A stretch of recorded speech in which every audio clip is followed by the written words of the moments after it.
California is everything wrong with society. Man, be real. How many of y'all wanted to grow up and like live in Cali for like, if you don't live in Cali, obviously. Like, bro, Cali was really the spot for real. It was like the state everybody wanted to live in. And now everybody's leaving it.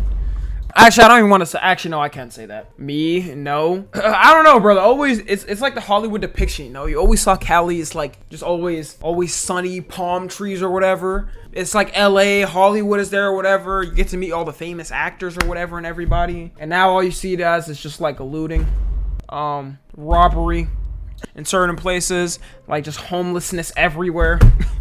And like rent prices, like you can't even pay for like a box to live in. A box is like $1 million, as a matter of fact. There's a reason why Cali is like the most moves, or people moving out of the state the most. I don't know how to say it right, but yeah, let's see this video. California's sunbaked beaches and Mediterranean climate have made it seem like a dream come true to anyone who saw it. For centuries, people traveled from across the entire world to the States, LA is just hoping garbage. to build a new life. With Hollywood pictures romanticizing life in California, its beautiful nature, and all the money circulating there makes it seem like a paradise on earth. But today, everything seems to be changing in live in Los Angeles and it California sucks. is paradise.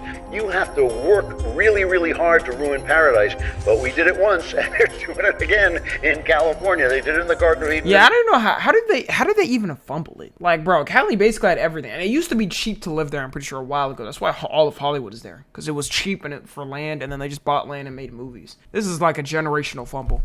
Now they're doing it in California. And unfortunately, what used to be paradise on earth has now become God, a wondering living how nightmare humans for managed most to who live ruin there. paradise in Cali. California's largest cities have been decimated by economic chaos, an explosion in crime, and a rapidly growing homeless population. So if you want to pay $2,500 to $3,000 a month, Oh my, what, bro? And you're getting a 1-bedroom, 1-bathroom. Maybe you probably got to share the bathroom or something. in rent for a tiny 1-bed, Oh, nah. all while surrounded by crime and poverty, then Los Angeles or San Francisco could be the right city for you. It's a tragedy how far California has fallen. Its cities were always a little rough around the edges. Any large city in the US is. But 10 years ago, a controversial change to state laws pushed California off the edge. Okay. And that was called Proposition 47. And it came into effect in late 2014. And since then, the entire state seems to have been plunged down into this dystopian vision. Now the changes So why not just change it back then? That would be actually some like government issues or something. I don't know. It's probably going to be like that. 'Cause the simple thing would just be to change it back or remove this. They were relatively simple. Lots of crimes that used to be felonies were recategorized into misdemeanors. They changed robbery to a misdemeanor? There's no way. Drugs is like, okay, you do some drugs, whatever. I can understand that. Robbery is crazy. In the US, a felony is a charge for a serious crime which often leads to jail time, while a misdemeanor is less serious, more like a parking ticket. The most important crimes that got downgraded were theft, shoplifting, and fraud. If the value of whatever was stolen or defrauded— Yeah, see, that's just crazy.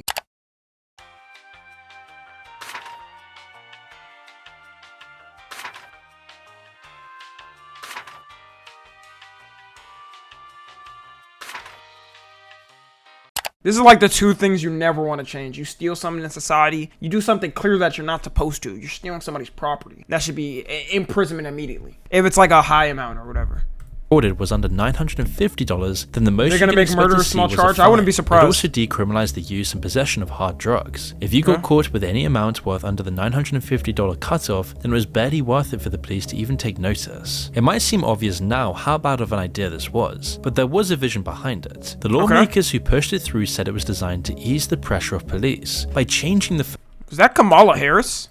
The lawmakers who pushed I don't know why I'm saying pushed it through said it was designed to ease she the messed pressure up my of police city? by changing the focus of government away from punishment and towards I didn't even know she did rehabilitation this. and education. They thought they could tackle the root causes of the state's problems, which sounds great on paper. With fewer people to arrest and imprison, money could then be diverted away from the police and towards better things like schools or care that's for the good. homeless. Of course, when the law actually came into effect, Care for the homeless in California.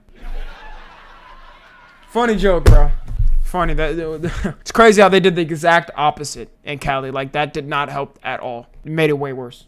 This wasn't even close to what ended up happening. One of the most obvious and destructive effects has been the rise of serial shoplifting in California. It didn't take long for criminals to realize they could pretty much take what they wanted from shops. That's as long so as each crazy. hit didn't add up to the $950 felony amount, they could get off scot-free, and there was nothing anyone could do about it. Now, these were still technically crimes, but they just weren't really punished anymore. The police had been made powerless to intervene through underfunding and more hoops to jump through before a conviction. It meant that shoplifters could only get in trouble if a security guard caught and detained them, often waiting hours for the police to show up. When they did, the guard would then have to go to court on his own time and provide evidence that proved the crime. Then and only then would the shoplifter get punished. But because it was I'm not even working as a cop there. What is the point? Literally, what is the point?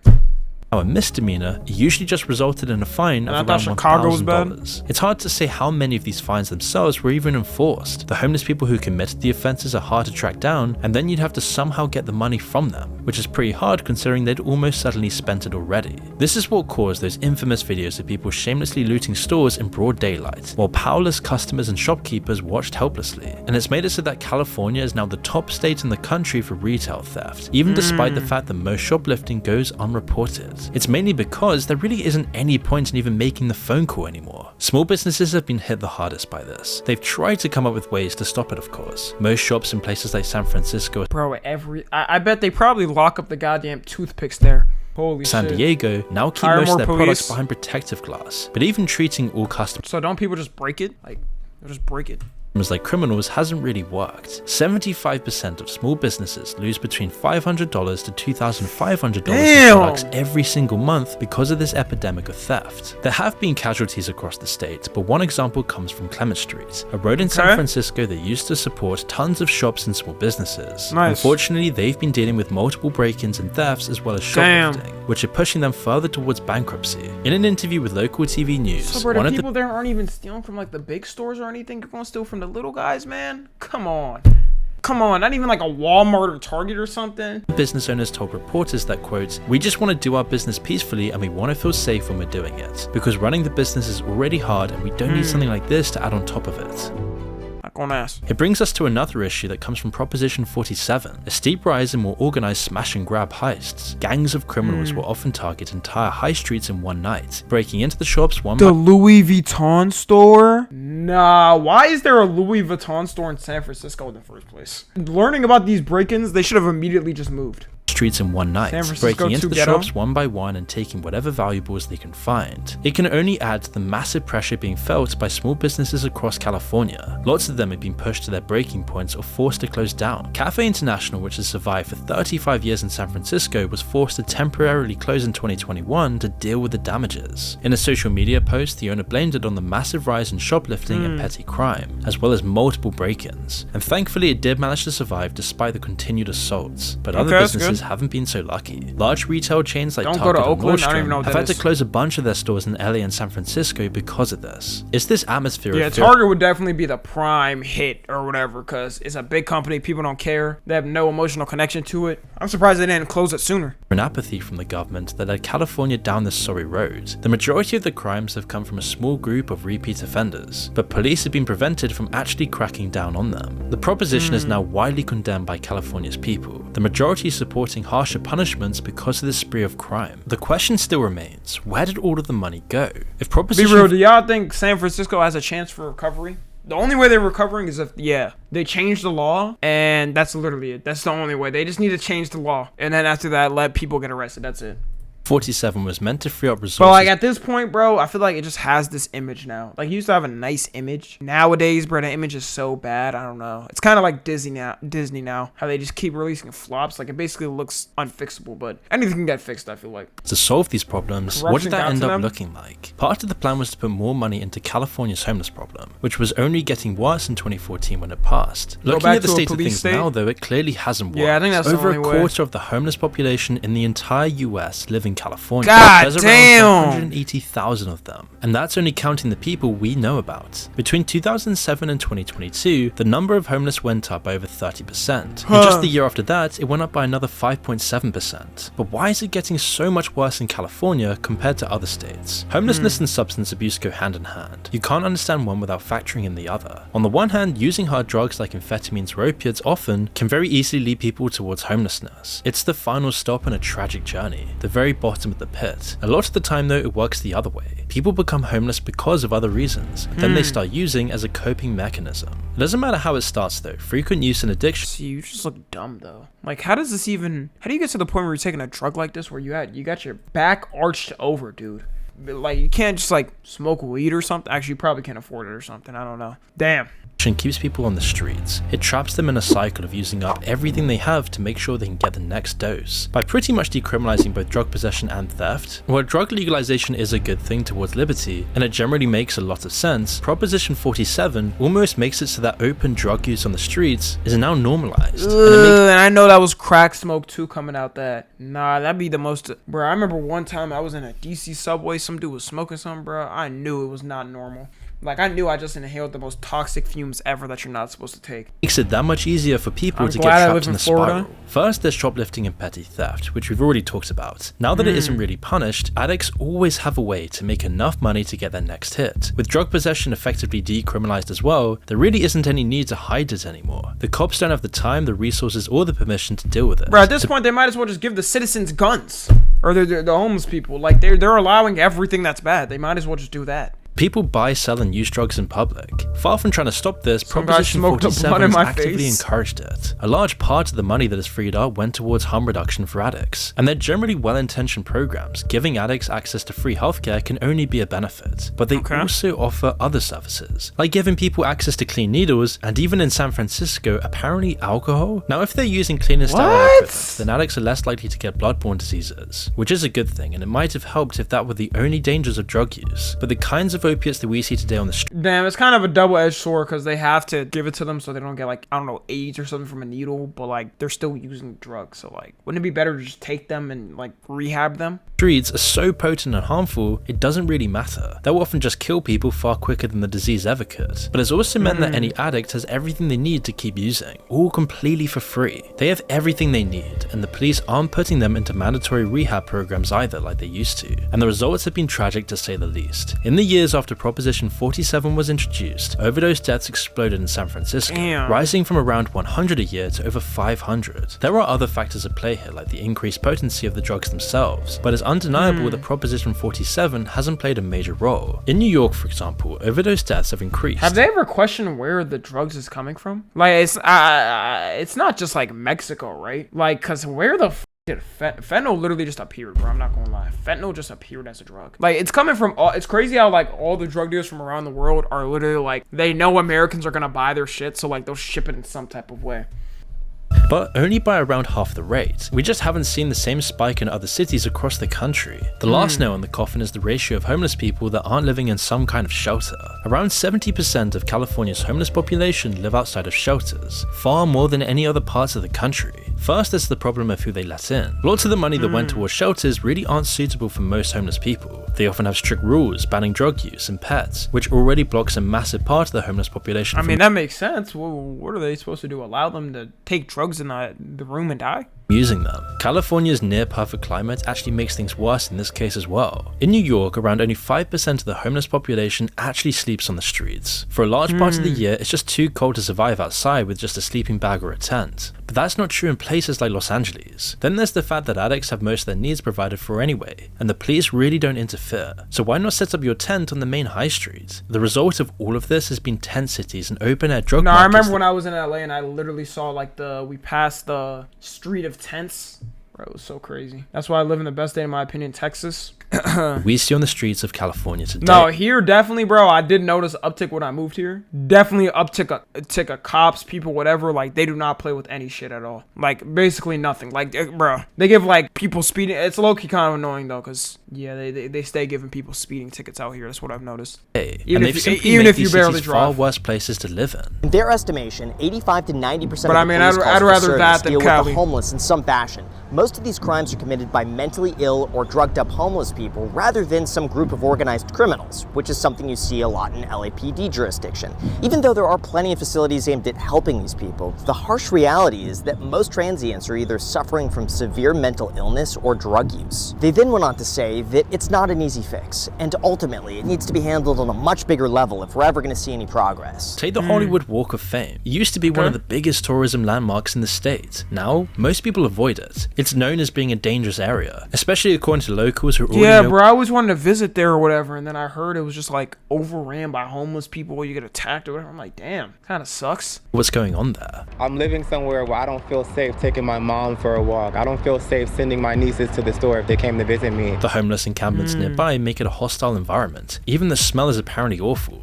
The crime though is the worst part. Assaults, stabbings and murders are much more common now. Each bad experience that someone has chips away at California's reputation. Now people do still come to see Hollywood today, but it's hard to say how long they'll keep coming with families if it continues to stay this way. Even just recently, Graham Stephan released a video about Santa Monica, showing how many shops are closing down and how crime is through the roof there. Which means theoretically you could walk into a store, steal up to $950 of the goods, and then walk out without really any fear of consequence. Especially when most employees are told not to get involved. By the time the police do show up, the suspect is long gone, and a lot of the cases honestly just aren't heavily prosecuted. This is supposed to be one of the nicest places in Los Angeles. Now local governments across California— My thing is, why do they even do this in the first place? Like, it can't just be like, oh, it's because it's a Democrat or like liberal state or whatever. Like, bro, this is just simple logic. You allow people to do drugs or like do whatever the they want. They're gonna do whatever the they want, and you're not gonna be able to do anything. Like, I don't know, brother. People just leading Cali are just stupid. California It was have not tried like to this deal with before. this, moving the 10 cities around or trying to uproot them entirely. But many of these initiatives have failed, like in San Francisco. Now San Diego is often pointed to as a better example, but it's not really all it seems. Recently they passed laws allowing the police to actually deal with the 10 cities and move homeless people off the main roads, which has gotten them away from the schools and the main streets, but it hasn't solved the problem at all. They're still there, just in different places like under bridges or next to the highways. It's definitely not a long-term solution. In fact, it mirrors the early stages of what could become a much larger problem. Brazil and its largest cities are home to absolutely massive slums called favelas. They also began as the equivalent of 10 cities, large amounts of people living packed together in impoverished homes. As they grew into permanent shanty towns, the crime and the poverty only got worse. The environment creates gang culture and chaos. Today, pictures of the favelas contrasted with the upper class mansions on the other side of the hill are known around the world, and favelas are seen as one of the most dangerous places in the world. This is potentially a future that's unfolding right now in California, as you've got million-dollar apartments completely surrounded by desperate people without a penny to their name, and the results are clear to see. Entire community— Crazy thing is they're selling the money for that much, bro, or the homes for that much, bro. Nobody is buying that shit. Nobody is going to— is anybody here— are you gonna go to California to buy a home or apartment? I mean, hey, I guess be my— there's no way, bro. Nobody in 2024. Like, they have to lower the prices or literally nobody's ever going to buy them. Are now crumbling under the pressure. Issues like homelessness can seem so complicated that you can't get your head around them. If I wanted to go in debt, I'd just take a loan. What's worse in California is how expensive the alternative has become. Each time the rent goes up, which has been happening every year since 2011, it puts more families out on the streets. LA and California's other large cities are now some of the most expensive in the world. In the world? Bro, in the world? Especially when it comes to housing. If you're living in some parts of California earning the minimum wage, you'd need to work the equivalent of 3 full-time jobs just to scrape by. It means that a lot of people working essential jobs which society couldn't function without are now being forced out of the system. It's completely unsustainable. But why has it gotten so bad? Well, a massive part of the problem is that there simply isn't enough homes being built. California is the most regulated state in the USA. Their code of regulations, the book containing all the administrative rules— It's funny how everything is regulated, except people doing drugs. How do they have all these regulations and stuff, but then for drugs and crime, it's like, hey, go ahead, do what you want. is over 21 million words long. It means their regulations are around 3 times stricter compared to the average states. Wait, the Smiley killer is allegedly a killer who killing men in Austin? Wait, there's a killer in Texas? I have a stream idea, guys. Now let me stop. And so building anything here is way more expensive than it should be. The fees, the permits, and the fines if you make any mistakes can lead to building a home or a block of flats cost 18% more than it should. And then there are the delays, and it can take years of waiting and therefore years of legal fees to get through all of the red tape. Like, why? How is it literally like this for building homes, but then for drugs, it's like, do whatever you want? This is what's pissing me off, bro. This is why all of California just pisses me off. With all of these extra costs, But we have In-N-Out. The f out of here, man. it makes it far riskier for construction companies to actually build anything in the state. You can easily go bankrupt waiting for your permits to come through. They could go pretty much anywhere else in the country and make more money in a much shorter time. Proposition 47 was meant to help with this in a roundabout way. The money they took from the police was meant to build more shelters and housing to go towards solving the homeless problem, and it would go some of the way towards relieving the state's massive housing shortage. But a state audit in April showed how ineffective they've really been. It was revealed that despite throwing billions of dollars at the problem, the state of California rarely kept track of where the money was actually going or if it was actually helping. It's a statewide problem. They spent $24 billion on programs to solve homelessness between 2018 and 2020. And it didn't help at all. And it got worse somehow. Bro, who are these government officials? Like, all of the people running California just need to be wiped off the government registry or whatever. They need to put new people in. You realize how insanely high? And this is tax money too. Keep in mind, you're paying your taxes towards this or whatever. That's why taxes in Cali so damn high, bro. Imagine paying all your taxes, bro, to this, and it still didn't work. I'd be so pissed if I lived there. 23. And it's in the getting same worse. period, the homeless population swelled by 30,000 more people. And it's really bad on just an individual city level as well. San Diego spent over $2 billion on homelessness programs between 2015 and 2022. It's really confusing how they could spend so much money while the problem still gets worse. But it makes a lot more sense when you look at what they've actually been buying with that taxpayer money. Recently, Santa Monica officials gave the go-ahead for building a set of basic apartments to house homeless people in. You might think that it's a step in the right direction. It's better than them living on the streets at least. And that's such a little amount too. Like, bro, they're gonna have to build at least like 1,000 of these facilities to keep all the people that are homeless there. But the twist is that each of these units will cost over $1 million to make. That's surprisingly lower than I thought. But like, they're little sheds. So how was it costing $1 million? They're little sheds. How was that $1 million? Wait. Let me look at the size of these. Nigga, what?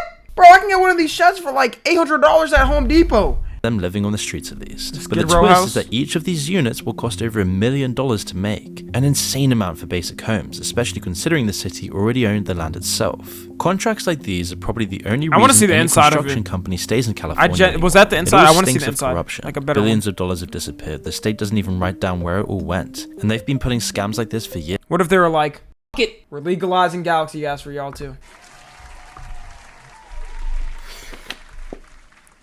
Thanks, California. Appreciate it. Like, that's what they would do, bro. I wouldn't be surprised. Years. See, it's not going to fix it. They're bankrupt. This state is bankrupt because they're incompetent. They're not going to become competent if you give them more money. You know, it's just they've managed the money that they got very poorly. They already have high taxes. There's a 13.5% state income tax here in California.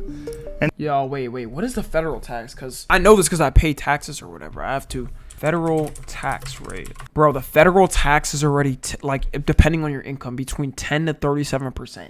So if you're basically paying, bro, you could be paying more to the state than the government. Really think of that, y'all. You could really be paying more to the state than the entire government that's running the United States. Is that not crazy? That is actually so crazy. And the place is still fucked up. In 2022, the city of LA spent over $50 million on buying a 50-story luxury apartment building.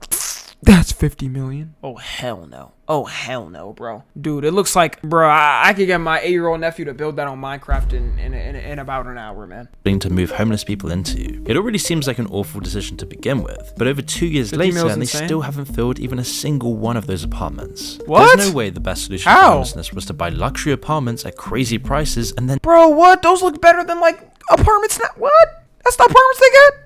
not even use them. They haven't even bothered to hide how corrupt it all seems. This all amounts to millions and millions of taxpayer money that went out of the city's budget and into someone else's pockets. It should hopefully be clear now that California's idiotic laws are only the tip of the iceberg. They enable the corruption that's keeping California cities incredibly expensive, while also full of homelessness and crime. It's why the recently announced plans to scrap the Proposition 47 are a little too late. It's taken years and years for people's voices to finally get heard, and now the damage has already been done.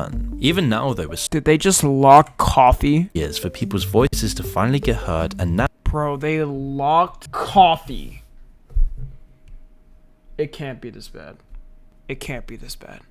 That giant ass thick lock so people don't steal coffee. the damage has already been done. They're just Even struggling now, over with there. so much overwhelming evidence of its failures, Gavin Newsom and other Democratic lawmakers are dead set on keeping Proposition 47 in place. But eventually people couldn't keep ignoring what's right in front of them, and now there's bipartisan support to get rid of it. There's enough support to get rid of it that reversing the law is now going to be on the ballot in the November election. At least that's if Newsom and his cronies can't put a stop to it. First, Newsom tried to get it removed completely, but he had to back down when even his fellow Democrats wouldn't let him. So he's moved on to a different option, delaying and complicating it. Despite his outward support for proposition. See, like, I think it's funny with politics, bro, how it switches. Like it'll switch from like a Republican will run for a while, and then it'll switch to Democrat. Like, bro, the United States is just, bro. Two parties is just. Because you have one person, like Joe Biden comes in, people don't like him, right? So people are like, damn, maybe I got to consider Trump again or something. And then now if Trump does bad or like even here. But I can never see California getting like, could you ever see California getting like a Republican like governor or something? I don't think that would ever happen, bro. 47. That's literally he's now been impossible trying for to get his California. own watered down version of the reform onto the ballot. The United instead. States is more His bigger, version wouldn't so actually like for deal the president, I feel like it makes more sense for people to flip their minds on who they think would be better. But like Cali's just... People would not let that slide there. The problems Proposition 47 has created. For example, it would only make selling other drugs laced with fentanyl a major crime, rather than that dude was a little bit like that dude was actually dealing with fentanyl itself. Other than that, he's also introduced new laws to combat specific cases of serial theft. Now, it might put an end to the videos of people shoving shop merchandise into garbage bags, but it wouldn't really do much else. Suspiciously close to the upcoming general election, he's also suddenly been making public appearances clearing up homeless camps and passing laws to finally let police move them off the main streets. The common factor is that these are all moves designed to help with appearances while keeping the same moldy status quo. It isn't surprising that people have been leaving California in droves for years now. High prices, rents, crime levels and taxes have taken their toll on the people, and a huge exodus has begun. Over 2021 and 2022, nearly 750,000 people left the state alone, and that's after you offset the people that moved in, with people instead moving to states like Texas or Florida, which offer far lower taxes and that's me! much safer cities. It hasn't just been people and families either, but small businesses are getting sick of the massive costs. As a former resident of California, I have to question whether or not these are actually strict enough to make a difference, because let's be real, for this to really go into effect, a shoplifter would first have to get caught, likely on camera with proof. Their items would then need to be counted, most likely across counties, and then the state would have to keep proper records of everything just to be able to prosecute. I mean, why would you pay double the rent and way more taxes just to open Tommy for CA governor? Yo, they wouldn't like me there. I'd be like, all right, get the fuck off these streets. Yeah, you steal something over $1, you're getting arrested for 5 years. You gotta be extreme, bro. I would just be extreme, bro. Everybody would hate me, to be honest. It don't matter what side you're on, you would hate me. a shop next to a homeless. I would fix California in the most brutal way possible. Just like how I dictate my chat. I dictate California. The larger companies that used to call California home are the same. Tesla and Chevron have been moving their factories to Texas. Tons of tech companies like Meta and PayPal have abandoned San Francisco. Businesses leaving California doubled from 2012 to 2019, but over 30 years, the state has experienced a net loss of 17,000 businesses. Damn. The study says it's high taxes, heavy regulation, and generally unfriendly business environments. And it's really a terrible shame that this place of amazing natural beauty, rich culture has fallen so far. But today it's clear that the only people welcome in California either have tens of millions of dollars or no money at all. And it's the regular people that are suffering the consequences of this.